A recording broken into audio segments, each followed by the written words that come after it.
தூத்துக்குடியில் துணை முதலமைச்சர் உதயநிதி ஸ்டாலின் பிறந்தநாளை முன்னிட்டு மேயர் ஜெகன் பெரியசாமி தலைமையில் கேக் வெட்டி கொண்டாடப்பட்டது.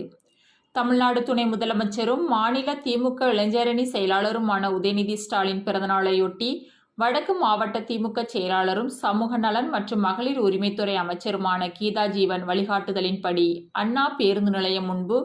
மாநகராட்சி மேயர் ஜெகன் பெரியசாமி தலைமையில் கேக் வெட்டி பணியாளர்கள், தூய்மை பணியாளர்கள், ஆட்டோ ஓட்டுநர்கள் உள்ளிட்ட அனைவருக்கும் வழங்கப்பட்டது.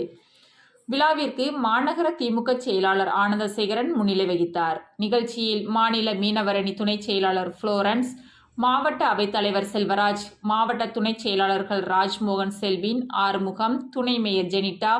மண்டல தலைவர்கள் பாலகுருசுவாமி, நிர்மல்ராஜ், கலைச்செல்வி, மாநகர துணை செயலாளர்கள் கீதா முருகேசன், கனகராஜ், மாவட்ட அணி நிர்வாகிகள் பழனி, அருண்குமார், அந்தோணி ஸ்டாலின், கவிதா தேவி, குபேர் இளம்பருதி,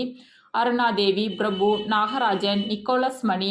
பொதுக்குழு உறுப்பினர் கஸ்தூரி தங்கம், மாவட்ட பிரதிநிதிகள் நாராயணகுமார், சக்திவேல், செல்வகுமார், பகுதி செயலாளர்கள் ஜெயக்குமார், சுரேஷ்குமார், ராமகிருஷ்ணன், மேகநாதன், மாநகர அணி நிர்வாகிகள் கிறிஸ்டோபர், விஜயராஜ், முருக இசைக்கு, ஜெயக்கனி, ஆனந்தசேகர், ரூபராஜா, மகேஸ்வரன் சிங், சத்யா, செந்தில்குமார், பால்ராஜ், சாகுல் ஹமீது, ரவி, சக்திவேல்,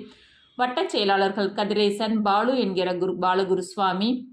முனியசாமி, பொன்ராஜ், சுப்பையா, சுரேஷ் மகாராஜா, ரவீந்திரன், மூக்கையா, கங்கா ராஜேஷ், பொன்னுசாமி, அனல் சக்திவேல், கவுன்சிலர்கள் சரவணகுமார், கண்ணன், கந்தசாமி, ஜான், பொன்னப்பன், போல்பேட்டை பகுதி திமுக பிரதிநிதி பிரபாகரன், வட்ட பிரதிநிதிகள் அருணகிரி, பாஸ்கர், முன்னாள் கவுன்சிலர் ஜெயசிங், பகுதி இளைஞரணி அமைப்பாளர்கள் சூர்யா, செந்தூர் பாண்டி மற்றும் செய்யது காசிம் உள்பட பலர் கலந்து கொண்டனர்.